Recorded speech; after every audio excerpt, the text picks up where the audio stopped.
এখানটায় নতুন পানবিড়ির দোকান হয়েছে। দেখুন গাইস, দোকানদার সব খাবার খাবে, এত দোকানদারি করেছে, ঘেমে চান হয়ে গেছে দোকানদার। দোকানদারের সামনে একটা ছোট্ট মন্দির আছে, এ তো গরু মহিষ হয়ে গেছে।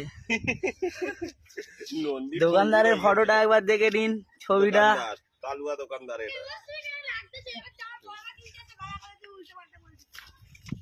আমাদের মাইনি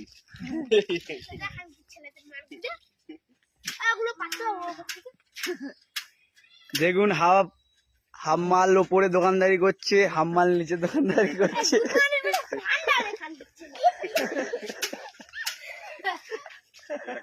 কালু ভাই দোকানদার, কালু ভাই।